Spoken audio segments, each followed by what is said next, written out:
Hi viewers, ಕರುನಾಡ ರುಚಿ ಕ್ರಿಯೇಷನ್ಸ್ಗೆ ಸ್ವಾಗತ. ನಾನಿವತ್ತು ಸಾಬೂದಾನ ಕಿಚಡಿಯನ್ನು ನಿಮ್ಮೊಟ್ಟಿಗೆ ಶೇರ್ ಮಾಡ್ಕೊಳ್ತಾ ಇದ್ದೀನಿ. ತುಂಬಾ ಟೇಸ್ಟಿಯಾಗಿರುತ್ತೆ, ಹೆಲ್ತ್ಗೂ ಸಹ ತುಂಬಾ ಒಳ್ಳೆಯದು. ಉಪವಾಸದ ದಿನಗಳಲ್ಲಿ ನಾವು ಈ ಕಿಚಡಿಯನ್ನು ಮಾಡ್ಕೋಬಹುದು, ಈಸಿಯಾಗಿ ಮಾಡ್ಬೋದು. ಹೇಗೆ ಮಾಡೋದು ಅಂತ ನೋಡೋಣ.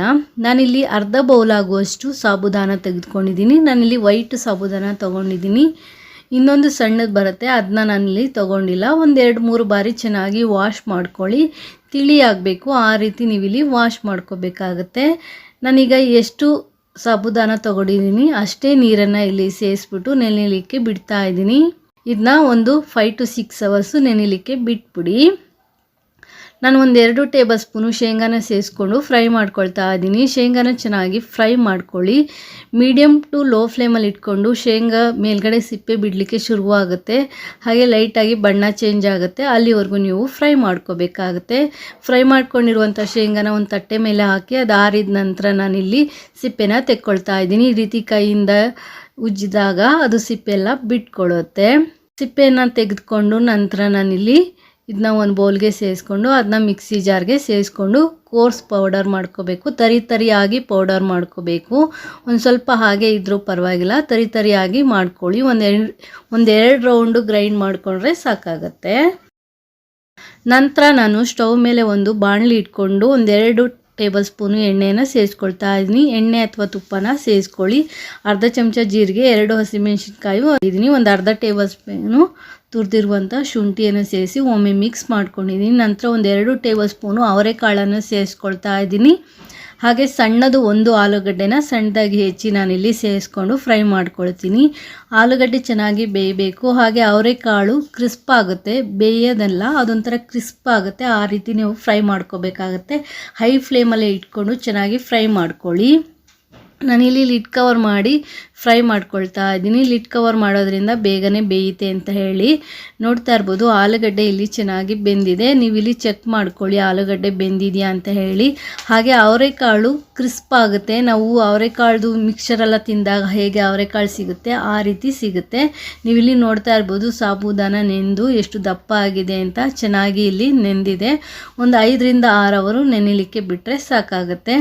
ಈಗ ನಾನು ಫ್ಲೇಮನ್ನು ಫುಲ್ಲು ಲೋನ್ ಮಾಡಿಕೊಂಡು ಸಾಬೂದಾನ ಹಾಗೆ ಪೌಡರ್ ಮಾಡಿ ಇಟ್ಕೊಂಡಿರುವಂಥ ಶೇಂಗಾ, ಒಂದು 1/4 ಚಮಚ ಸಕ್ಕರೆ, ರುಚಿಗೆ ತಕ್ಕಷ್ಟು ಉಪ್ಪು ಸೇರಿಸ್ಬಿಟ್ಟು ಒಮ್ಮೆ ಮಿಕ್ಸ್ ಮಾಡ್ಕೊಳ್ತಾ ಇದ್ದೀನಿ. ನೀಟಾಗಿ ಮಿಕ್ಸ್ ಮಾಡ್ಕೊಳ್ಳಿ. ನಿಂಬೆಹಣ್ಣಿನ ರಸ ಅಂದರೆ ಹುಳಿ ಇಷ್ಟಪಡೋ ಅಂಥವ್ರು 1 ಚಮಚ ನಿಂಬೆಹಣ್ಣಿನ ರಸನ ಸೇರಿಸ್ಕೊಳ್ಳಿ. ನಾನಿಲ್ಲಿ ನಿಂಬೆಹಣ್ಣಿನ ರಸನ ಸೇರಿಸಿಲ್ಲ. ಚೆನ್ನಾಗಿ ಮಿಕ್ಸ್ ಮಾಡಿಬಿಟ್ಟು ಲೋ ಫ್ಲೇಮಲ್ಲಿ ಒಂದು 2 ನಿಮಿಷ ಬಿಡ್ತೀನಿ. 2 ನಿಮಿಷಕ್ಕಾಗಲೇ ಟ್ರಾನ್ಸ್ಪರೆಂಟ್ ಆಗಿಬಿಟ್ಟಿರುತ್ತೆ. ನೋಡ್ತಾ ಇರ್ಬೋದು ಈಗ ವೈಟಿಗೆ ಇದ್ದಿದ್ದೆಲ್ಲ ಒಂಥರ ಗ್ಲಾಸ್ ರೀತಿ ಆಗಿದೆ, ಆ ರೀತಿ ಟ್ರಾನ್ಸ್ಪರೆಂಟ್ ಆಗುತ್ತೆ. ಈಗ ಒಮ್ಮೆ ಮಿಕ್ಸ್ ಮಾಡಿಬಿಟ್ಟು ಫ್ಲೇಮನ್ನು ಆಫ್ ಮಾಡಿ ಸರ್ವ್ ಮಾಡಿ. ತುಂಬಾ ಚೆನ್ನಾಗಿರುತ್ತೆ, ತುಂಬಾ ಟೇಸ್ಟಿಯಾಗಿರುತ್ತೆ, ಈಸಿಯಾಗಿ ಬೇಗನೆ ಮಾಡ್ಕೋಬಹುದು. ಅದು ನೆನೆಸಲಿಕ್ಕೆ ಮಾತ್ರ ನಮಗೆ ಇಲ್ಲಿ ಸಮಯ ತೆಗೆದುಕೊಳ್ಳುತ್ತೆ. ಒಂದ್ಸಲ ಈ ರೀತಿ ಕಿಚಡಿಯನ್ನು ಟ್ರೈ ಮಾಡಿ ನೋಡಿ. ಹೇಗೆ ಬಾಳೆಹಣ್ಣಿನ ರಸಾಯನನ ಶೇರ್ ಮಾಡ್ತಾ ಇದ್ದೀನಿ, ಹೇಗೆ ಮಾಡೋದು ಅಂತ ನೋಡೋಣ. ನಾನಿಲ್ಲಿ 3 ಚಮಚ ಆಗೋಷ್ಟು ಅವಲಕ್ಕಿನ ತೆಗೆದುಕೊಂಡಿದ್ದೀನಿ. ಗಟ್ಟಿ ಅವಲಕ್ಕಿನ 1-2-3 ಸಲ ಚೆನ್ನಾಗಿ ವಾಶ್ ಮಾಡ್ಕೊಳ್ಳಿ. ಅವಲಕ್ಕಿಯಲ್ಲಿ ಸ್ವಲ್ಪ ಧೂಳು ಇರುತ್ತೆ. 1-2 ಚಮಚ ಆಗೋಷ್ಟು ನೀರು ಹಾಕಿ ಅವಲಕ್ಕಿನ ಒಂದು 10 ನಿಮಿಷ ನೆನೆಸಿ ಇಟ್ಕೊಂಡಿದ್ದೆ. ಈಗ ನೆನೆಸಿರೋ ಅವಲಕ್ಕಿನ ಒಂದು ಬೌಲ್ಗೆ ಸೇರಿಸ್ಕೊಳ್ತಾ ಇದ್ದೀನಿ. ಇದು ಬೇಗನೆ ಆಗುವಂತಹ ಪ್ರಸಾದದ ರೆಸಿಪಿ ಅಂತಲೂ ಹೇಳ್ಬೋದು. 3 ಚಮಚ ಫ್ರೆಶ್ ತೆಂಗಿನಕಾಯಿ ತುರಿನ ನಾನಿಲ್ಲಿ ತೆಗೆದುಕೊಂಡಿದ್ದೀನಿ. ಹಾಗೆ 5 ಚಮಚ ಬೆಲ್ಲ ಅಥವಾ ಸಕ್ಕರೆನ ಉಪಯೋಗಿಸ್ಬೋದು. ನಾನಿಲ್ಲಿ ಬೆಲ್ಲದಲ್ಲಿ ಮಾಡ್ತಾ ಇರೋದು. ಹಾಗೆ 2 ಬಾಳೆಹಣ್ಣು ತೆಗೆದುಕೊಂಡಿದ್ದೀನಿ. ನಾನಿಲ್ಲಿ ಪಚ್ಚ ಬಾಳೆಹಣ್ಣ ಈ ಥರ ಸ್ಲೈಸಾಗಿ ಕಟ್ ಮಾಡಿ ತೆಗೆದುಕೊಂಡಿದ್ದೀನಿ. ಹಾಗೆ ನಾನಿಲ್ಲಿ ಒಂದು 1/4 ಚಮಚ ಆಗೋಷ್ಟು ಏಲಕ್ಕಿ ಪುಡಿನ ಸೇರಿಸ್ಕೊಳ್ತಾ ಇದ್ದೀನಿ. 1 ಚಮಚ ತುಪ್ಪನ ಸೇರಿಸ್ಕೊಳ್ಳಿ. ನಾನು ತುಪ್ಪ ಹಾಕಿರೋ ವಿಡಿಯೋ ಸ್ಕಿಪ್ ಆಗಿದೆ, ಸೊ ಚೆನ್ನಾಗಿ ಮಿಕ್ಸ್ ಮಾಡ್ಕೊಳ್ಳಿ ಎಲ್ಲ ಇಂಗ್ರೀಡಿಯೆಂಟ್ಸ್ನು. ಬೇಗ ಆಗುವಂತಹ ಪ್ರಸಾದದ ರೆಸಿಪಿ ಅಂತಲೇ ಹೇಳ್ಬೋದು. ಅಷ್ಟೇ ಅಲ್ಲ, ಶ್ರಾವಣ ಮಾಸದಲ್ಲಿ ನಾವು ಲಕ್ಷ್ಮೀ ಪೂಜೆಗೆ ಬಂದವರಿಗೆ ಕೊಡೋದಕ್ಕೆ ಪ್ರಸಾದನೂ ಆಗುತ್ತೆ. ಹಾಗೆ ಶಿವರಾತ್ರಿಗೆ ಉಪವಾಸ ಇರ್ತೀವಿ, ಉಪವಾಸ ಸಮಯದಲ್ಲಿ ನಾವು ಈ ಪ್ರಸಾದನ ಮಾಡಿ ದೇವರಿಗೆ ನೈವೇದ್ಯ ಇಟ್ಟು ನಾವು ಸಹ ತಿನ್ಬೋದು. ತಂಬಿಟ್ಟು ಮಾಡ್ತಾ ಇದ್ದೀನಿ, ತುಂಬ ಚೆನ್ನಾಗಿರುತ್ತೆ, ಬೇಗನೆ ಮಾಡ್ಕೋಬಹುದು. ಹೇಗೆ ಮಾಡೋದು ಅಂತ ನೋಡೋಣ. ಸ್ಟವ್ ಹಚ್ಚಿ ನಾನು ಒಂದು ಪ್ಯಾನ್ ಇಟ್ಕೊಂಡಿದ್ದೀನಿ. 1 ಕಪ್ಪು ಹುರ್ಗಡ್ಲೆನ ತೆಗೆದುಕೊಂಡಿದ್ದೀನಿ. ಹುರ್ಗಡ್ಲೆ ಅಥವಾ ಪುಟಾಣಿ ಅಂತಾರಲ್ಲ ಅದನ್ನ ತೆಗೆದುಕೊಂಡು 1 ನಿಮಿಷ ಹುರ್ಕೊಳ್ತೀನಿ. ಸ್ವಲ್ಪ ಬೆಚ್ಚಗಾದರೆ ಸಾಕು. ಮೀಡಿಯಮ್ ಊರಿನಲ್ಲಿ ಇಟ್ಕೊಂಡು ಹುರ್ಕೊಳ್ಳಿ. ನೋಡಿ, ಈ ರೀತಿ ಕೈಯಲ್ಲಿ ಮುಟ್ಟಿದ್ರೆ ಬೆಚ್ಚಗಾಗಬೇಕು, ಆ ರೀತಿ ಹುರ್ಕೊಂಡ್ರೆ ಸಾಕು. ಈಗ ಹುರ್ಗಡ್ಲೆನ ನಾನು ಒಂದು ಪ್ಲೇಟ್ಗೆ ಸೇರಿಸ್ಕೊಳ್ತಾ ಇದ್ದೀನಿ. ಪ್ಲೇಟ್ಗೆ ಹಾಕಿ ಸ್ವಲ್ಪ ತಣ್ಣಗಾಗಲಿಕ್ಕೆ ಇಟ್ಬಿಡಿ. ಈ ತಂಬಿಟ್ಟನ್ನ ನಾವು ಶಿವರಾತ್ರಿ ಮತ್ತು ನಾಗರ ಪಂಚಮಿಗೆಲ್ಲ ಮಾಡಬಹುದು. ನೋಡಿ, ಈ ರೀತಿ ಒಂದು ಪ್ಲೇಟ್ಗೆ ಹಾಕಿ ಇಟ್ಕೊಳ್ಳಿ. ನಾನಿಲ್ಲಿ 3 ಚಮಚ ಆಗೋಷ್ಟು ಶೇಂಗಾ ಅಥವಾ ಕಡಲೆಕಾಯಿ ಬೀಜ ಅಂತಾರಲ್ಲ ಅದನ್ನ ತೆಗೆದುಕೊಂಡು ಹುರ್ಕೊಳ್ತಾ ಇದ್ದೀನಿ.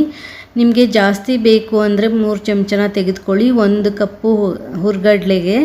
ಇಲ್ಲ ಅಂದರೆ 1 ಚಮಚ ಶೇಂಗಾ ಹಾಕಿ ಹುರ್ಕೊಂಡ್ರೆ ಸಾಕು. ನಾನು 3 ಚಮಚನ ತೆಗೆದುಕೊಂಡಿದ್ದೀನಿ, ಸ್ವಲ್ಪ ಜಾಸ್ತಿ ಸಿಗಲಿ ಅಂತ ಹೇಳಿ.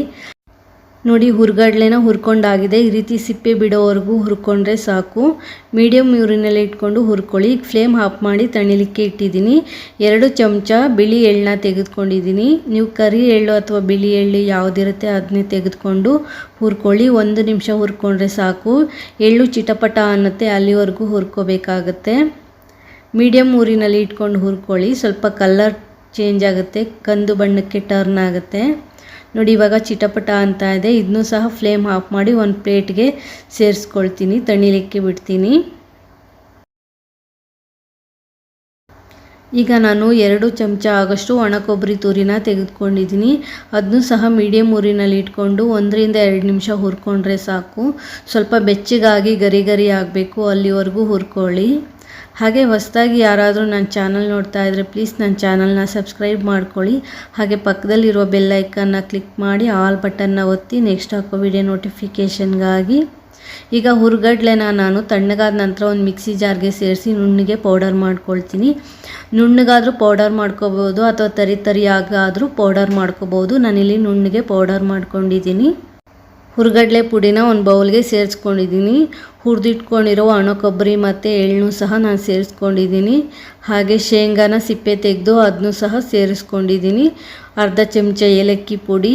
ಈಗ ಒಣ ಇಂಗ್ರೀಡಿಯೆಂಟ್ಸ್ನ ಮೊದಲಿಗೆ ಒಂದ್ಸಲಿ ಚೆನ್ನಾಗಿ ಮಿಕ್ಸ್ ಮಾಡ್ಕೊಳ್ಳಿ. ಎಲ್ಲ ಚೆನ್ನಾಗಿ ಒಂದಕ್ಕೊಂದು ಹೊಂದ್ಕೋಬೇಕು, ಆ ರೀತಿ ನೀಟಾಗಿ ಮಿಕ್ಸ್ ಮಾಡ್ಕೊಳ್ಳಿ. ಈಗ ನಾನು ಸ್ಟವ್ ಮೇಲೆ ಒಂದು ಪಾತ್ರೆ ಇಟ್ಕೊಂಡಿದ್ದೀನಿ. 3/4 ಕಪ್ಪು ಬೆಲ್ಲ ತೆಗೆದುಕೊಂಡಿದ್ದೀನಿ. ಹಾಗೆ 1/4 ಕಪ್ಪು ನೀರನ್ನ ಸೇರಿಸಿ ಬೆಲ್ಲನ ಕರಗಿಸ್ಕೊಳ್ತಾ ಇದ್ದೀನಿ. ಅಂದರೆ ಹುರ್ಗಡ್ಲೆ ಯಾವ ಕಪ್ಪಲ್ಲಿ ತೆಗೆದುಕೊಂಡಿದ್ದೆ ಅದೇ ಕಪ್ಪಲ್ಲಿ 3/4 ಕಪ್ ಆಗೋಷ್ಟು ಬೆಲ್ಲ ತೆಗೆದುಕೊಂಡು ಬೆಲ್ಲನ ಕರಗಿಸ್ಕೊಳ್ತಾ ಇದ್ದೀನಿ.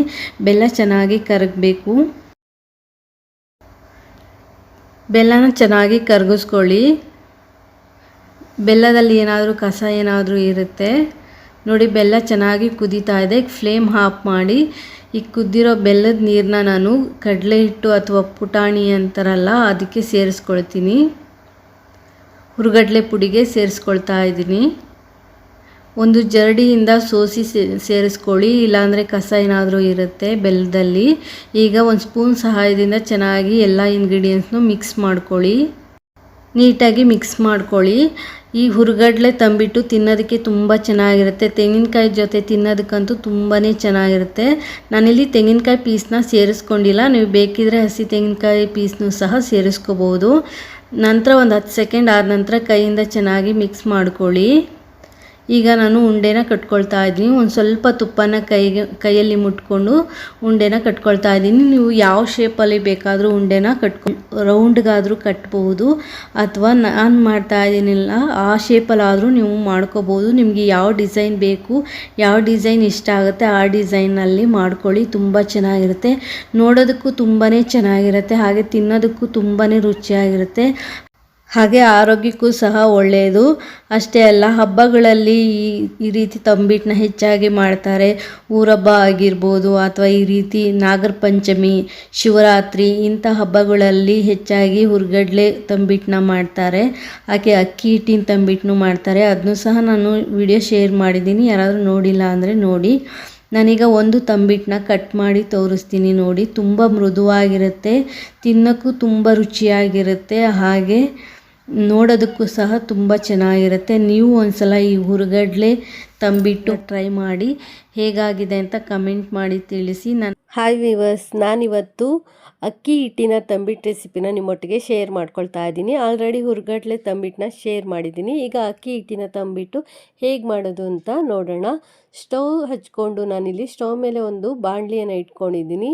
ಅದಕ್ಕೆ ನಾನಿಲ್ಲಿ 1 ಕಪ್ ಆಗುವಷ್ಟು ಅಕ್ಕಿಯನ್ನು ಸೇರಿಸ್ಕೊಂಡು ಹುರ್ಕೊಳ್ತಾ ಇದ್ದೀನಿ. ಮೀಡಿಯಮ್ ಟು ಲೋ ಫ್ಲೇಮಲ್ಲೇ ಇಟ್ಕೊಂಡು ಅಕ್ಕಿನ ನಾವಿಲ್ಲಿ ಚೆನ್ನಾಗಿ ಹುರ್ಕೋಬೇಕಾಗತ್ತೆ. ಶಿವನಿಗೆ ಅಕ್ಕಿಯಿಂದ ಮಾಡಿರುವಂಥ ನೈವೇದ್ಯ ತುಂಬಾ ಶ್ರೇಷ್ಠ ಅಂತ ಹೇಳ್ತಾರೆ. ಅಕ್ಕಿ ಪಾಯಸ ಆಗ್ಬೋದು ಅಥವಾ ಅಕ್ಕಿ ಕಡಲೆಬೇಳೆ ಪಾಯಸ ಆಗ್ಬೋದು.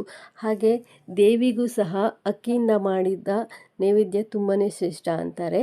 ಸೊ ನಾನಿಲ್ಲಿ ಇವತ್ತು ನಿಮ್ಮೊಟ್ಟಿಗೆ ಅಕ್ಕಿ ಹಿಟ್ಟಿನ ತಂಬಿಟ್ಟನ್ನ ಶೇರ್ ಮಾಡ್ಕೊಳ್ತಾ ಇದ್ದೀನಿ.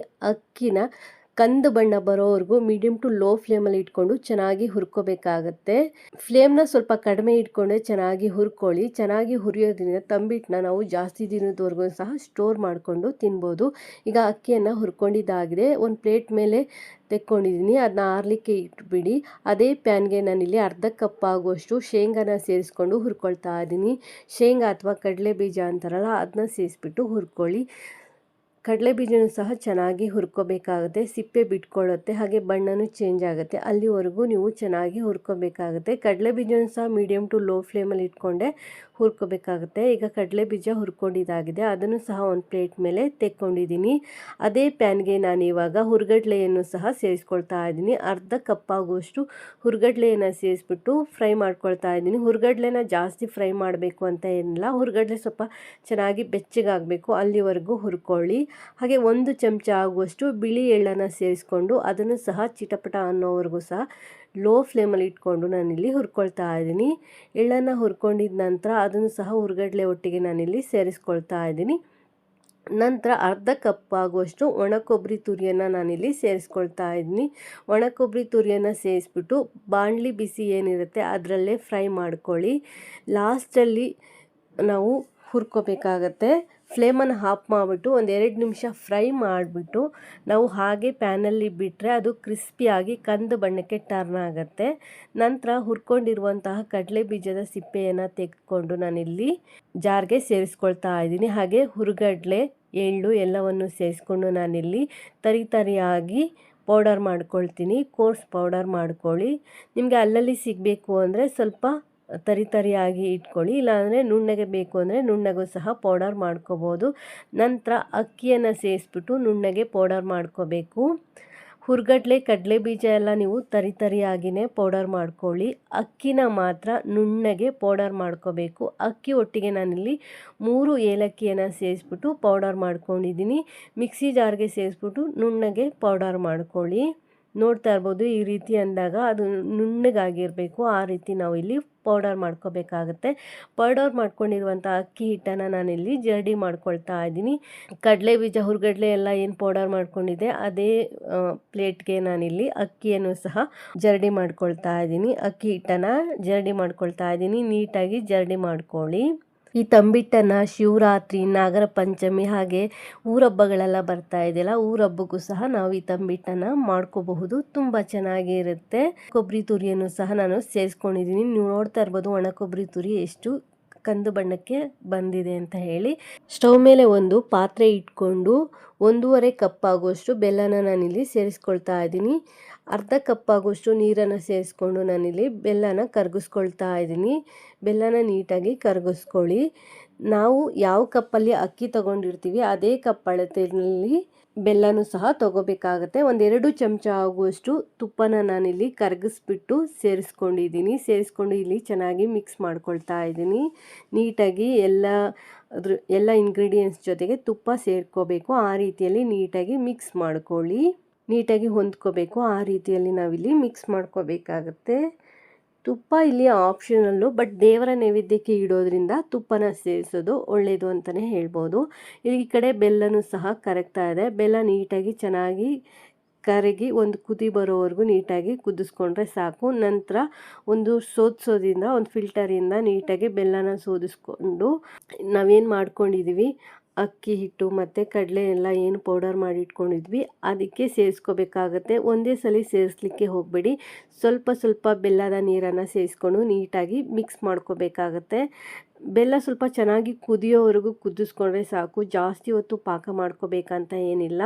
ಬೆಲ್ಲದ ಪಾಕ ಸ್ವಲ್ಪ ಬಿಸಿ ಇರೋದ್ರಿಂದ ಮೊದಲಿಗೆ ಸ್ಪೂನಲ್ಲೇ ಮಿಕ್ಸ್ ಮಾಡಿಕೊಂಡು ನಂತರ ಕೈಯಲ್ಲಿ ನೀಟಾಗಿ ಮಿಕ್ಸ್ ಮಾಡಿಕೊಂಡು ನಿಮಗೆ ಯಾವ ಶೇಪ್ಗೆ ಬೇಕೋ ಆ ಶೇಪ್ಗೆ ತಂಬಿಟನ ಮಾಡ್ಕೋಬೋದು ಅಥವಾ ರೌಂಡ್ಗೆ ಉಂಡೆಯನ್ನು ಕಟ್ಕೋಬೋದು. ನಾನೀಗ ರೌಂಡ್ಗೆ ಉಂಡೆಯನ್ನು ಕಟ್ಕೊಳ್ತೀನಿ. ಪಾಕ ನೋಡಿಕೊಂಡು ಸೇರಿಸ್ಕೊಳ್ಳಿ, ಎಷ್ಟು ಬೇಕೋ ಅಷ್ಟು ಪಾಕನ. ಉಳಿದಿದ್ದ ಪಾಕನ ನೀವು ಬೇರೆ ಅಡುಗೆಗಳಿಗೆ ಉಪಯೋಗಿಸ್ಕೋಬೋದು ಅಥವಾ ಕಾಫಿ ಟೀ ಮಾಡಲಿಕ್ಕೂ ಸಹ ಬಳಸ್ಕೋಬೋದು. ಈಗ ನೀಟಾಗಿ ಕಲಿಸ್ಬಿಟ್ಟು ನಾನಿಲ್ಲಿ ಉಂಡೆಯನ್ನು ಕಟ್ಕೊಳ್ತಾ ಇದ್ದೀನಿ. ನಾನಿಲ್ಲಿ ರೌಂಡ್ಗೆ ಉಂಡೆಯನ್ನು ಮಾಡ್ಕೊಳ್ತಾ ಇದ್ದೀನಿ. ನಿಮಗೆ ಯಾವ ಸೈಜ್ಗೆ ಬೇಕೋ ಆ ಸೈಜ್ಗೆ ತಂಬಿಟನ ಮಾಡ್ಕೋಬಹುದು. ನಾನಿಲ್ಲಿ ಸಣ್ಣದಾಗಿ ತಂಬಿಟ್ಟು ಉಂಡೆಗಳಾಗಿ ಮಾಡ್ಕೊಳ್ತಾ ಇದ್ದೀನಿ. ದೇವರ ನೈವೇದ್ಯಕ್ಕೆ ಇಡಲಿಕ್ಕೆ ತುಂಬ ಚೆನ್ನಾಗಿರುತ್ತೆ. ಸೊ ಈ ರೀತಿಯಾಗಿ ನೀವು ತಂಬಿಟ್ಟನ್ನು ಮಾಡಿಕೊಂಡು ದೇವರ ನೈವೇದ್ಯಕ್ಕೆ ಇಡಿ. ತಂಬಿಟ್ಟಿನ ರೆಸಿಪಿ ಇಷ್ಟ ಆಯಿತು ಅಂದರೆ ಒಂದು ಲೈಕ್ ಕೊಡಿ. ತಿನ್ನೋದಕ್ಕೂ ಸಹ ತುಂಬ ಟೇಸ್ಟಿಯಾಗಿರುತ್ತೆ. ದೇವರ ನೈವೇದ್ಯಕ್ಕೂ ತುಂಬಾ ಶ್ರೇಷ್ಠ ಅಂತಲೇ ಹೇಳ್ಬೋದು. ಇವತ್ತು ಮೊಸರು ಅವಲಕ್ಕಿನ ನಿಮ್ಮೊಟ್ಟಿಗೆ ಶೇರ್ ಮಾಡ್ಕೊಳ್ತಾ ಇದ್ದೀನಿ. ಫಾಸ್ಟಿಂಗ್ ಇರೋರು ಅಂದರೆ ಉಪವಾಸ ಎಲ್ಲ ಇರ್ತಾರಲ್ಲ, ಅವರು ಸಹ ಈಸಿಯಾಗಿ ಮಾಡಿಕೊಂಡು ತಿನ್ಬೋದು. ತುಂಬಾ ಟೇಸ್ಟಿಯಾಗಿರುತ್ತೆ, ದೇಹಕ್ಕೆ ತುಂಬಾ ತಂಪು ಕೊಡುತ್ತೆ, ಆರೋಗ್ಯಕ್ಕೂ ಸಹ ತುಂಬಾ ಒಳ್ಳೆಯದು. 5 ನಿಮಿಷದಲ್ಲಿ ನಾವು ರೆಡಿ ಮಾಡ್ಬೋದು. ಹೇಗೆ ಮಾಡೋದು ಅಂತ ನೋಡೋಣ. ನಾನಿಲ್ಲಿ 1 ಕಪ್ ಆಗುವಷ್ಟು ಗಟ್ಟಿ ಅವಲಕ್ಕಿಯನ್ನು ತೆಗೆದುಕೊಂಡು ಒಂದು 2-3 ಬಾರಿ ಚೆನ್ನಾಗಿ ವಾಶ್ ಮಾಡಿ ಎತ್ತಿಟ್ಕೊಳ್ತೀನಿ. ಧೂಳೆಲ್ಲ ಇರೋದ್ರಿಂದ ನಾವು ಅವಲಕ್ಕಿನ ಸ್ವಲ್ಪ ನೀಟ್ ಮಾಡ್ಕೋಬೇಕಾಗುತ್ತೆ. ಪೇಪರ್ ಅವಲಕ್ಕಿ ಆದರೆ ನೀವು ಇಷ್ಟೊಂದು ನೀಟ್ ಮಾಡೋದೇನು ಬೇಡ, ಕರ್ಗೋಗ್ಬಿಡುತ್ತೆ. ಅದಕ್ಕೋಸ್ಕರ ನಾನಿಲ್ಲಿ ಗಟ್ಟಿ ಅವಲಕ್ಕಿಯನ್ನೇ ತೆಗೆದುಕೊಂಡಿದ್ದೀನಿ. ಒಂದು 2-3 ಬಾರಿ ವಾಶ್ ಮಾಡಿ ಎತ್ತಿಟ್ಕೊಳ್ತಾ ಇದ್ದೀನಿ. ಇದಕ್ಕೊಂದು ಒಗ್ಗರಣೆಯನ್ನು ರೆಡಿ ಮಾಡ್ಕೊಳ್ಳೋಣ. ನಾವಿಲ್ಲಿ ತುಪ್ಪ ಅಥವಾ ಎಣ್ಣೆನ ಬಳಕೆ ಮಾಡ್ಬೋದು. ನಾನಿಲ್ಲಿ 2 ಚಮಚ ಎಣ್ಣೆಯನ್ನು ಸೇರಿಸ್ಕೊಂಡಿದ್ದೀನಿ. ಅರ್ಧ ಚಮಚ ಸಾಸಿವೆ, ಅರ್ಧ ಚಮಚ ಉದ್ದಿನಬೇಳೆ. ನೀವಿಲ್ಲಿ ಜೀರಿಗೆ ಬಳಸೋವಂಥವ್ರು ಒಂದು ಅರ್ಧ ಚಮಚ ಜೀರಿಗೆನೇ ಬಳಸ್ಕೊಳ್ಳಿ. ಹಾಗೆ 1-2 ಟೇಬಲ್ ಸ್ಪೂನು ತೆಂಗಿನಕಾಯಿ ಪೀಸಸ್ಸು, ಹಾಗೆ ಸ್ವಲ್ಪ ಗೋಡಂಬಿ, ಒಂದು ಚಿಟಿಕೆ ಹಿಂಗನ್ನು ನಾನಿಲ್ಲಿ ಸೇರಿಸ್ಕೊಳ್ತಾ ಇದ್ದೀನಿ. ಒಗ್ಗರಣೆಯಲ್ಲಿ ಗೋಡಂಬಿ ಮತ್ತು ತೆಂಗಿನಕಾಯಿ ಪೀಸಸ್ಸು ಬಣ್ಣ ಬರಬೇಕು, ಲೈಟಾಗಿ ಗೋಲ್ಡನ್ ಕಲರ್ ಬರಬೇಕು. ಅಲ್ಲಿವರೆಗೂ ಮೀಡಿಯಮ್ ಟು ಲೋ ಫ್ಲೇಮಲ್ಲಿ ಇಟ್ಕೊಂಡೆ ಫ್ರೈ ಮಾಡ್ಕೊಳ್ಳಿ. ಇದ್ರ ಜೊತೆಗೆ ನಾನಿಲ್ಲಿ 3 ಹಸಿಮೆಣಸಿನ್ಕಾಯನ್ನು ಉದ್ದಕ್ಕೆ ಸೀಳ್ಬಿಟ್ಟು ಸೇರಿಸ್ಕೊಂಡಿದ್ದೀನಿ. ಹಾಗೆ ಸ್ವಲ್ಪ ಕರಿಬೇವು. ನೀವು ಖಾರ ಯಾವ ರೀತಿ ತಿಂತೀರಾ ಅನ್ನೋದ್ರ ಮೇಲೆ ಹಸಿಮೆಣಸಿನ್ಕಾಯನ್ನು ಹೆಚ್ಚು ಕಡಿಮೆ ಮಾಡ್ಬೋದು. 1, 2 ಅಥವಾ 3, ನಾನಿಲ್ಲಿ 3 ತೊಗೊಂಡಿದ್ದೀನಿ. ಸ್ವಲ್ಪ ಖಾರ ಕಡಿಮೆ ಇದೆ ಮೆಣಸಿನ್ಕಾಯಿ, ಅದಕ್ಕೋಸ್ಕರ ಸ್ವಲ್ಪ ಖಾರ ಇರೋ ಮೆಣಸಿನ್ಕಾಯಿ ಆದರೆ 1 ಅಥವಾ 2 ಉಪಯೋಗಿಸ್ಕೊಳ್ಳಿ. ಸ್ವಲ್ಪ ಗೋಲ್ಡನ್ ಕಲರ್ ಬರೋವರೆಗೂ ಒಗ್ಗರಣೆನ ಫ್ರೈ ಮಾಡಿಬಿಟ್ಟು ನಂತರ ನಾನಿಲ್ಲಿ ಅವಲಕ್ಕಿಗೆ ಸೇರಿಸ್ಬಿಟ್ಟು ಒಮ್ಮೆ ಮಿಕ್ಸ್ ಮಾಡ್ಕೊಳ್ತಾ ಇದ್ದೀನಿ. ಮೊಸರಿಗೆ ಡೈರೆಕ್ಟಾಗಿ ಬಿಸಿ ಒಗ್ಗರಣೆಯನ್ನು ಸೇರಿಸಬಾರ್ದು, ಅದಕ್ಕೋಸ್ಕರ ನಾನಿಲ್ಲಿ ಅವಲಕ್ಕಿಗೆ ಒಗ್ಗರಣೆಯನ್ನು ಸೇರಿಸಿ ಒಮ್ಮೆ ಇಲ್ಲಿ ಮಿಕ್ಸ್ ಮಾಡ್ಕೊಳ್ತಾ ಇದ್ದೀನಿ. ಈಗ ಶಿವರಾತ್ರಿ ಹಬ್ಬ ಇರೋದ್ರಿಂದ ಫಾಸ್ಟಿಂಗ್ ಮಾಡೋರು ಈ ರೆಸಿಪಿನ ಮಾಡಿಕೊಂಡು ತಿನ್ಬೋದು. ದೇಹಕ್ಕೂ ತಂಪು, ಹೊಟ್ಟೆ ಕರಳಿಗಂತೂ ತುಂಬಾ ತಂಪು ಅಂತಲೇ ಹೇಳ್ಬೋದು. ನಾನು ಯಾವ ಕಪ್ಪಲ್ಲಿ ಅವಲಕ್ಕಿ ತೊಗೊಂಡಿದ್ದೆ ಅದೇ ಕಪ್ಪಲ್ಲಿ 1 ಕಪ್ ಆಗುವಷ್ಟು ಮೊಸರನ್ನ ತೊಗೊಂಡು ಚೆನ್ನಾಗಿ ಇಲ್ಲಿ ಮಿಕ್ಸ್ ಮಾಡ್ತಾ ಇದ್ದೀನಿ. ರುಚಿಗೆ ತಕ್ಕಷ್ಟು ಉಪ್ಪನ್ನು ಸೇರಿಸ್ಬಿಟ್ಟು ಮಿಕ್ಸ್ ಮಾಡ್ಕೊಳ್ಳಿ. ನಾನು ಒಂದು ಅರ್ಧ ಚಮಚ ಉಪ್ಪನ್ನು ಸೇರಿಸ್ಕೊಂಡಿದ್ದೀನಿ. ಸಣ್ಣ ಚಮಚದಲ್ಲಿ ಒಂದು ಅರ್ಧ ಚಮಚ ಉಪ್ಪು. ಈಗ ಒಮ್ಮೆ ಚೆನ್ನಾಗಿ ಮಿಕ್ಸ್ ಮಾಡ್ಕೋಬೇಕಾಗತ್ತೆ. ನೀಟಾಗಿ ಮಿಕ್ಸ್ ಮಾಡ್ಕೊಳ್ಳಿ. ಸಕ್ಕರೆ ಬಳಸೋವಂಥವ್ರು 1/4 ಚಮಚ ಸಕ್ಕರೆಯನ್ನು ಬಳಸ್ಬೋದು. ನಾನಿಲ್ಲಿ ಬಳಸ್ಕೊಂಡಿಲ್ಲ, ಅದು ಆಪ್ಷನಲ್ಲು ಸಕ್ಕರೆ. ಲಾಸ್ಟಲ್ಲಿ ಒಂದು ಸ್ವಲ್ಪ ಕೊತ್ತಂಬರಿ ಸೊಪ್ಪನ್ನು ಸೇರಿಸಿ ಚೆನ್ನಾಗಿ ಮಿಕ್ಸ್ ಮಾಡ್ಕೊಳ್ಳಿ. ನಿಮಗೇನಾದರೂ ತುಂಬ ಗಟ್ಟಿ ಇದೆ ಅನಿಸಿದ್ರೆ ಇನ್ನೊಂದು ಸ್ವಲ್ಪ ನೀರನ್ನು ನೀವಿಲ್ಲಿ ಆ್ಯಡ್ ಮಾಡ್ಕೋಬಹುದು. ತುಂಬಾ ಟೇಸ್ಟಿಯಾಗಿರುತ್ತೆ, ಹೆಲ್ತ್ಗೂ ಸಹ ತುಂಬಾ ಒಳ್ಳೆಯದು. ಹೊಟ್ಟೆ ಕರಳಿಗಂತೂ ತುಂಬಾ ತಂಪು ಕೊಡುತ್ತೆ ಅಂತಲೇ ಹೇಳ್ಬೋದು. ಈಗ ಬೇಸಿಗೆ ಬೇರೆ ಶುರುವಾಗ್ತಿದೆ. ಈ ರೀತಿ ಮೊಸರವಲಕ್ಕಿ ಮಾಡಿಕೊಂಡು ತಿನ್ನೋಡಿ. ನಾನಿಲ್ಲಿ ಹೋಟೆಲ್ ಸ್ಟೈಲ್ನಲ್ಲಿ ಮಾಡಿದ್ದೀನಿ. ನಾನು ಇದಕ್ಕೆ ಈರುಳ್ಳಿಯನ್ನು ಬಳಸಿಲ್ಲ. ಈರುಳ್ಳಿ ಇಲ್ಲಿ ಆಪ್ಷನಲ್ಲು, ಬಟ್ ನಾಳೆ ಫಾಸ್ಟಿಂಗ್ ಮಾಡ್ತೀನಿ ಅನ್ನೋರು, ಅಂದರೆ ಶಿವರಾತ್ರಿ ಹಬ್ಬಕ್ಕೆ ಅಥವಾ ಏಕಾದಶಿಗೆ ಫಾಸ್ಟಿಂಗ್ ಮಾಡ್ತೀನಿ ಅನ್ನೋರು ಈರುಳ್ಳಿಯನ್ನು ಬಳಸಬೇಡಿ. ಬೇರೆ ಸಮಯದಲ್ಲಿ ನೀವೇನಾದರೂ ಮೊಸರು ಅವಲಕ್ಕಿಯನ್ನು ಮಾಡ್ಕೊಂಡು ತಿಂತೀನಿ ಅಂದರೆ ನೀವಿಲ್ಲಿ ಈರುಳ್ಳಿಯನ್ನು ಬಳಸ್ಬೋದು. ಈಗ ಅವಲಕ್ಕಿ ರೆಡಿ ಆಗಿದೆ. ಚೆನ್ನಾಗಿ ಮಿಕ್ಸ್ ಮಾಡಿ ಸರ್ವ್ ಮಾಡಿ. ತುಂಬಾ ಟೇಸ್ಟಿಯಾಗಿರುತ್ತೆ. ಒಂದು ಸಲ ಟ್ರೈ ಮಾಡಿ ನೋಡಿ, ಹೇಗೆ ಬಂದಿದೆ ಅಂತ ಕಮೆಂಟ್ ಮಾಡಿ ತಿಳಿಸಿ. ಸ್ಪೆಷಲ್ ರೆಸಿಪಿ ಬಂದು ಅಕ್ಕಿ ಹೆಸರುಬೇಳೆ ಪಾಯಸ. ತುಂಬ ಈಸಿಯಾಗಿ ಬೇಗನೆ ಮಾಡ್ಕೋಬಹುದು. ನಾನಿವತ್ತು ಮಾಡ್ತಾ ಇರೋದು ದೇವಸ್ಥಾನದ ಶೈಲಿಯಲ್ಲಿ ಹೇಗೆ ಮಾಡೋದು ಅಂತ ಹೇಳಿ. ತುಂಬ ರುಚಿಯಾಗಿರುತ್ತೆ, ಸರಳವಾಗಿ ಮಾಡ್ಕೋಬಹುದು. ಹಾಗೆ ನಮಗೇನಾದರೂ ಸಿಹಿ ತಿನ್ನಬೇಕು ಅನ್ನಿಸ್ದಾಗ ಮಾಡಬಹುದು. ನಾನು ಸೋಮವಾರ ಆಗಿರೋದ್ರಿಂದ ದೇವ್ರ ನೈವೇದ್ಯಕ್ಕೂ ಆಗುತ್ತೆ ಅಂತ ಹೇಳಿ ಮಾಡಿದ್ದೀನಿ. ಹೇಗೆ ಮಾಡೋದು ಅಂತ ನೋಡೋಣ. ನಾನಿಲ್ಲಿ ಸ್ಟವ್ ಹಚ್ಚಿ ಒಂದು ಪ್ಯಾನ್ನ ಇಟ್ಕೊಂಡಿದ್ದೀನಿ. ಇದಕ್ಕೆ ಒಂದು ಅರ್ಧ ಕಪ್ ಆಗೋಷ್ಟು ಹೆಸರುಬೇಳೆನ ಸೇರಿಸ್ಕೊಳ್ತಾ ಇದ್ದೀನಿ. ಮೀಡಿಯಮ್ ಊರಿನಲ್ಲೇ ಚೆನ್ನಾಗಿ ಹುರ್ಕೊಳ್ಳಿ. ಲೈಟಾಗಿ ಪರಿಮಳ ಬರುತ್ತೆ ಅಲ್ಲಿವರೆಗೂ ಹುರ್ಕೋಬೇಕಾಗುತ್ತೆ. ಒಂದು 2ರಿಂದ 3 ನಿಮಿಷಗಳ ಕಾಲ ಹುರ್ಕೊಂಡ್ರೆ ಸಾಕಾಗುತ್ತೆ. ಮೀಡಿಯಮ್ ಊರಿನಲ್ಲೇ ಹುರ್ಕೊಳ್ಳಿ. ಜಾಸ್ತಿ ಊರಿ ಇಟ್ಕೊಂಡ್ರೆ ಸೀದೋಗಿಬಿಡುತ್ತೆ. ಅದಕ್ಕೋಸ್ಕರ ನಾನಿಲ್ಲಿ 3/4 ಕಪ್ ಆಗೋಷ್ಟು ಅಕ್ಕಿನ ತೆಗೆದುಕೊಂಡಿದ್ದೀನಿ. ನೀವು ಯಾವ ಅಕ್ಕಿ ಆದರೂ ತೆಗೆದುಕೊಳ್ಳಿ, ಅನ್ನ ಮಾಡೋ ಅಕ್ಕಿ ಆದರೂ ತೆಗೆದುಕೊಳ್ಳಿ ಅಥವಾ ಯಾವುದೇ ರೀತಿ ಅಕ್ಕಿ ಇದ್ದರೂ ಅದನ್ನು ನೀವು ಯೂಸ್ ಮಾಡ್ಕೋಬೋದು. ನಾನಿಲ್ಲಿ ರೇಷನ್ ಅಕ್ಕಿನ ತೆಗೆದುಕೊಂಡು ಫ್ರೈ ಮಾಡ್ಕೊಳ್ತಾ ಇದ್ದೀನಿ. ಅಕ್ಕಿ ಹಾಕಿದ್ಮೇಲೆ 1-2 ನಿಮಿಷಗಳ ಕಾಲ ಫ್ರೈ ಆದರೆ ಸಾಕು. ಅಕ್ಕಿ ಚೆನ್ನಾಗಿ ಬಿಸಿ ಆಗಬೇಕು, ಅಲ್ಲಿವರೆಗೂ ನೀವು ಫ್ರೈ ಮಾಡ್ಕೊಳ್ಳಿ. ಮೀಡಿಯಮ್ ಊರಿನಲ್ಲೇ ಫ್ರೈ ಮಾಡಿ. ಅಕ್ಕಿ ಚೆನ್ನಾಗಿ ಹುರ್ಕೊಂಡ ನಂತರ ನಾನೀಗ ಫ್ಲೇಮ್ನ ಆಫ್ ಮಾಡಿ ತಣಿಯೋದಕ್ಕೆ ಬಿಡ್ತೀನಿ. ತಣ್ಣಗಾದ ನಂತರ ನಾನು ಇದನ್ನ ಒಂದು ಮಿಕ್ಸಿ ಜಾರ್ಗೆ ಹಾಕಿ ತರಿ ಮಾಡ್ಕೊಳ್ತೀನಿ. ಜಾಸ್ತಿ ಏನು ಗ್ರೈಂಡ್ ಮಾಡೋದು ಬೇಡ, 1-2 ರೌಂಡು ಗ್ರೈಂಡ್ ಮಾಡಿಕೊಂಡ್ರೆ ಸಾಕು. ನೋಡಿ ಈ ರೀತಿ ನುಚ್ಚು ಥರ ಮಾಡಿಕೊಂಡ್ರೆ ಸಾಕು. ನಾನೀಗ ಇದನ್ನ ಒಂದು ಕುಕ್ಕರ್ಗೆ ಹಾಕಿ 2 ವಿಷಲ್ನ ತೆಗೆದುಕೊಳ್ತೀನಿ. ಮೊದಲು ಒಂದ್ಸಲಿ ಚೆನ್ನಾಗಿ ವಾಶ್ ಮಾಡ್ಕೊಳ್ಳಿ. ಅಕ್ಕಿ ಬೇಳೆನ ವಾಶ್ ಮಾಡ್ಕೊಂಡ ನಂತರ ನಾನೀಗ ಇದಕ್ಕೆ 4 ಕಪ್ ಆಗೋಷ್ಟು ನೀರನ್ನ ಸೇರಿಸ್ಕೊಳ್ತಾ ಇದ್ದೀನಿ. ನಾನು ಹೆಸರುಬೇಳೆ ಅಕ್ಕಿ ಸೇರಿ 1 ಕಪ್ಪು ತೆಗೆದುಕೊಂಡಿದ್ದೆ. ಹಾಗೆ ಇವಾಗ ನಾನು 1 ಚಮಚ ಆಗೋಷ್ಟು ತುಪ್ಪನ ಸೇರಿಸ್ಕೊಳ್ತಾ ಇದ್ದೀನಿ. ನಾನು ಕುಕ್ಕರ್ ಲಿಡ್ ಕವರ್ ಮಾಡಿ 2 ವಿಷಲ್ನ ತೆಗೆದುಕೊಳ್ತೀನಿ. ನಾನಿಲ್ಲಿ ಒಂದು ಇಡೀ ತೆಂಗಿನಕಾಯಿನ ತೆಗೆದುಕೊಂಡಿದ್ದೀನಿ. ನಾನು ತೆಂಗಿನಕಾಯಿನ ತುರಿದ್ಬಿಟ್ಟು ತೆಂಗಿನಕಾಯಿ ಹಾಲನ್ನ ರೆಡಿ ಮಾಡ್ಕೊಳ್ತಾ ಇದ್ದೀನಿ. ತೆಂಗಿನಕಾಯಿನ ರುಬ್ಕೊಂಡ ನಂತರ ಒಂದು ಜರಡಿಗೆ ಹಾಕಿ ಹಾಲನ್ನ ತೆಗೆದುಕೊಳ್ಳಿ. ನಾನು ಇವಾಗ ಒಂದು ಅರ್ಧ ಕಪ್ಪು ನೀರನ್ನ ಸೇರಿಸ್ಕೊಂಡು ತೆಂಗಿನಕಾಯಿನ ಹಾಲನ್ನ ತೆಗೆದುಕೊಳ್ತಾ ಇದ್ದೀನಿ. ಟೋಟಲ್ ನಾನಿಲ್ಲಿ 1.5 ಕಪ್ ನೀರನ್ನ ಯೂಸ್ ಮಾಡ್ಕೊಂಡಿದ್ದೀನಿ. ಈ ಥರ ಒಂದು ಸ್ಪೂನು ಅಥವಾ ಒಂದು ಸಣ್ಣ ತಟ್ಟೆ ತೆಗೆದುಕೊಂಡು ಈ ರೀತಿ ಪ್ರೆಸ್ ಮಾಡೋದ್ರಿಂದ ತೆಂಗಿನಕಾಯಿ ಹಾಲು ಬಿಡುತ್ತೆ. ನಾವು ಇಲ್ಲಿ 2-2.5 3 ಕಪ್ ಹಾಲನ್ನ ನಾವಿಲ್ಲಿ ತೆಗೆದುಕೋಬೋದು. ತೆಂಗಿನಕಾಯಿ ಹಾಲನ್ನ ದೊಡ್ಡ ಕಾಯಲ್ಲಾದರೆ 3 ಕಪ್ಪು ತೆಂಗಿನಕಾಯಿ ಹಾಲು ಸಿಗುತ್ತೆ. ನಾನಿಲ್ಲಿ 2-3/4 ಕಪ್ಪು ತೆಂಗಿನಕಾಯಿ ಹಾಲನ್ನ ರೆಡಿ ಮಾಡ್ಕೊಂಡಿದ್ದೀನಿ. ನೋಡಿ ಯಾವ ಕಪ್ ಮೆಷರ್ಮೆಂಟಲ್ಲಿ ನಾನು ಅಕ್ಕಿ ಬೇಳೆನ ತೆಗೆದುಕೊಂಡಿದ್ದೆ ಅದೇ ಕಪ್ ಅಳತೆಯಲ್ಲಿ ಹಾಲನ್ನು ಸಹ ನಾನು ಮೆಷರ್ ಮಾಡಿ ಇಟ್ಕೊಳ್ತಾ ಇದ್ದೀನಿ. ನಾನಿಲ್ಲಿ ಬೆಲ್ಲನ ಕರಗಿಸ್ಕೊಳ್ತಾ ಇದ್ದೀನಿ. ನಾನು ಬೆಲ್ಲನ ಇಲ್ಲಿ 3 ಕಪ್ ಆಗೋಷ್ಟು ಬೆಲ್ಲ ತೆಗೆದುಕೊಂಡಿದ್ದೆ. ಯಾವ ಕಪ್ ಅಳತೆಯಲ್ಲಿ ಅಕ್ಕಿ ಮತ್ತು ಬೇಳೆನ ತಗೊಂಡಿದ್ದೆ ಅದ್ರ 3 ಪಟ್ಟು ನಾನು ಬೆಲ್ಲನ ಯೂಸ್ ಮಾಡ್ಕೊಳ್ತಾ ಇದ್ದೀನಿ. ಅಂದರೆ ಅಕ್ಕಿ ಬೆಲ್ಲ ಸೇರಿ 1 ಕಪ್ ಆಗಿತ್ತು, ಅದರ 3 ಪಟ್ಟು ನಾನಿಲ್ಲಿ ಬೆಲ್ಲನ ಕರಗಿಸಿ ಇಟ್ಕೊಂಡಿದ್ದೀನಿ.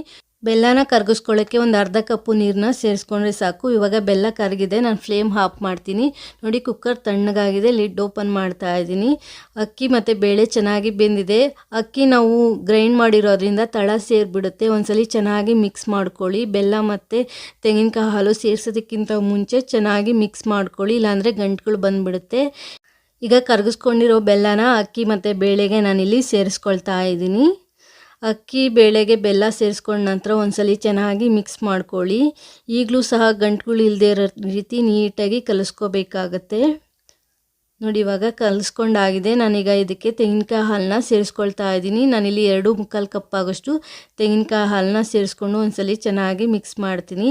ದೊಡ್ಡ ಪಾತ್ರೆನ ಇಟ್ಕೊಳ್ಳಿ. ನಾನೀಗ ಇದನ್ನು ಇನ್ನೊಂದು ಪಾತ್ರೆಗೆ ಶಿಫ್ಟ್ ಮಾಡ್ತೀನಿ. ಕುಕ್ಕರ್ ಸಣ್ಣದಾಯಿತು. ಬೆಲ್ಲ ಮತ್ತು ತೆಂಗಿನಕಾಯಿ ಹಾಲು ಹಾಕಿದ್ಮೇಲೆ 1-2ರಿಂದ 3 ನಿಮಿಷಗಳ ಕಾಲ ಚೆನ್ನಾಗಿ ಬೇಯಿಸ್ಕೊಳ್ಳಿ.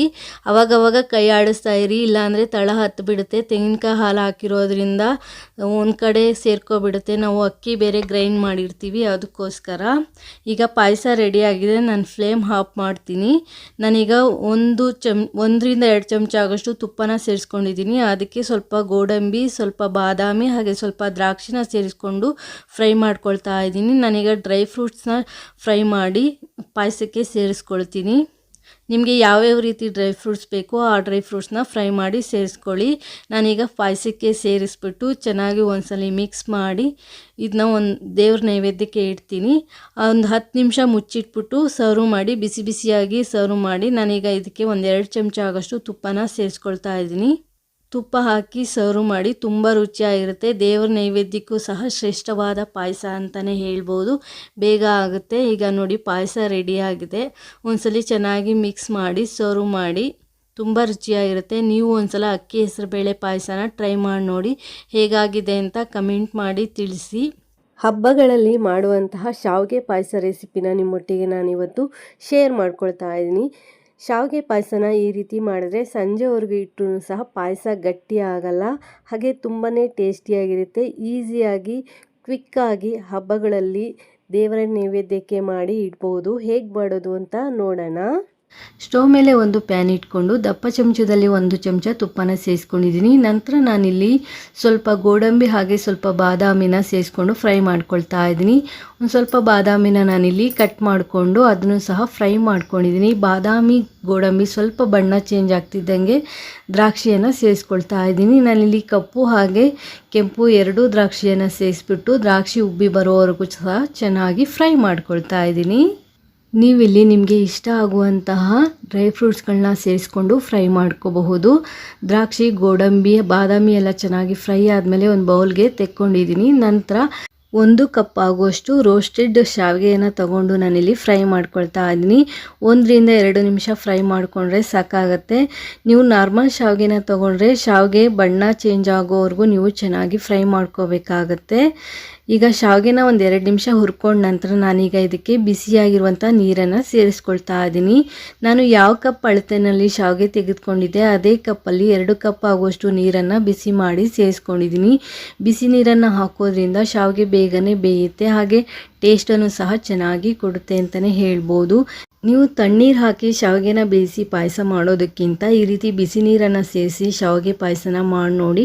ಟೇಸ್ಟ್ ಅಂತೂ ಸಹ ತುಂಬ ಚೆನ್ನಾಗಿ ಬರುತ್ತೆ, ಹಾಗೆ ಶಾವಿಗೆನೂ ಸಹ ಬೇಗನೆ ಬೇಯುತ್ತೆ ಅಂತಲೇ ಹೇಳ್ಬೋದು. 1-2 ನಿಮಿಷ ಲಿಡ್ ಕವರ್ ಮಾಡಿ ಬೇಯಿಸ್ಕೊಂಡ ನಂತರ ಲಿಡ್ ಓಪನ್ ಮಾಡಿ ಒಮ್ಮೆ ಮಿಕ್ಸ್ ಮಾಡಿಕೊಂಡು ನಂತರ ನಾನಿಲ್ಲಿ ಹಾಲನ್ನು ಸೇರಿಸ್ಕೊಳ್ತಾ ಇದ್ದೀನಿ. ನಾನಿಲ್ಲಿ ಅರ್ಧ ಲೀಟ್ರ್ ಆಗುವಷ್ಟು ಗಟ್ಟಿಯಾಗಿರುವಂಥ ಹಾಲನ್ನು ಸೇರಿಸ್ಕೊಂಡಿದ್ದೀನಿ. ಹಾಗೆ 4 ಲವಂಗನ ಸೇರಿಸಿ ಚೆನ್ನಾಗಿ ಮಿಕ್ಸ್ ಮಾಡ್ಕೊಳ್ತಾ ಇದ್ದೀನಿ. ಒಮ್ಮೆ ಚೆನ್ನಾಗಿ ಮಿಕ್ಸ್ ಮಾಡ್ಕೊಳ್ಳಿ. ಈ ಕನ್ಸಿಸ್ಟೆನ್ಸಿಯಲ್ಲಿದೆ. ಬೆಂದಮೇಲೆ ಇನ್ನೊಂದು ಸ್ವಲ್ಪ ಗಟ್ಟಿ ಆಗುತ್ತೆ ಅಂತಲೇ ಹೇಳ್ಬೋದು. ಈಗ ಲಿಡ್ ಕವರ್ ಮಾಡಿ ಒಂದು 3 ರಿಂದ 4 ನಿಮಿಷಗಳ ಕಾಲ ನಾವಿಲ್ಲಿ ಬೇಯಿಸ್ಕೋಬೇಕಾಗತ್ತೆ. ಅವಾಗವಾಗ ಲಿಡ್ ಓಪನ್ ಮಾಡಿ ನೋಡ್ಕೊಳ್ಳಿ. ಹಾಲು ಹಾಕಿರೋದ್ರಿಂದ ಉಕ್ಕೋ ಚಾನ್ಸಸ್ ಇರುತ್ತೆ, ಅದಕ್ಕೋಸ್ಕರ. ಇಲ್ಲಾಂದರೆ ಓಪನ್ ಪ್ಯಾನಲ್ಲೇ ನೀವು ಬೇಯಿಸ್ಕೋಬಹುದು. ಶಾವಿಗೆ ಚೆನ್ನಾಗಿ ಬೇಯಬೇಕು, ಅಲ್ಲಿವರೆಗೂ ನೀವು ಬೇಯಿಸ್ಕೋಬೇಕಾಗತ್ತೆ. ಮೀಡಿಯಮ್ ಊರಿನಲ್ಲೇ ಇಟ್ಕೊಂಡು 4 ನಿಮಿಷಗಳ ಕಾಲ ಶಾವಿಗೆನ ಚೆನ್ನಾಗಿ ಬೇಯಿಸ್ಕೊಳ್ಳಿ. ಹಾಲು ಹಾಕಿದ್ಮೇಲೆ ಒಂದು 3 ರಿಂದ 4 ನಿಮಿಷಗಳ ಕಾಲ ಬೇಯಿಸ್ಕೋಬೇಕಾಗತ್ತೆ. ಶಾವಿಗೆ ಹಾಲಿನೊಟ್ಟಿಗೆ ಚೆನ್ನಾಗಿ ಹೊಂದ್ಕೋಬೇಕು, ಆಗಲೇ ಟೇಸ್ಟ್ ಅನ್ನೋದು ಚೆನ್ನಾಗಿ ಕೊಡುತ್ತೆ. ಈಗ ಶಾವಿಗೆ ಚೆನ್ನಾಗಿ ಬೆಂದಿದೆ ಅಂತ ಒಮ್ಮೆ ಚೆಕ್ ಮಾಡ್ಕೊಳ್ಳಿ. ಶಾವಿಗೆ ಚೆನ್ನಾಗಿ ಬೆಂದ ನಂತರ ನಾವು ಸಕ್ಕರೆನ ಸೇರಿಸ್ಕೋಬೇಕಾಗತ್ತೆ.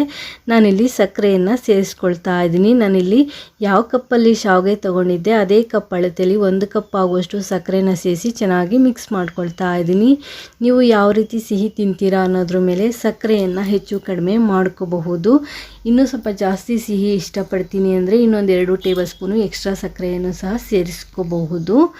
ಸಕ್ಕರೆ ಹಾಕಿ ಒಮ್ಮೆ ಮಿಕ್ಸ್ ಮಾಡಿ ನಂತರ ಒಂದು ಅರ್ಧ ಚಮಚ ಆಗುವಷ್ಟು ಏಲಕ್ಕಿ ಪುಡಿಯನ್ನು ಸೇರಿಸಿ ಚೆನ್ನಾಗಿ ಮಿಕ್ಸ್ ಮಾಡಿಬಿಟ್ಟು 2 ನಿಮಿಷ ಕುದಿಸ್ಕೊಳ್ತಾ ಇದ್ದೀನಿ.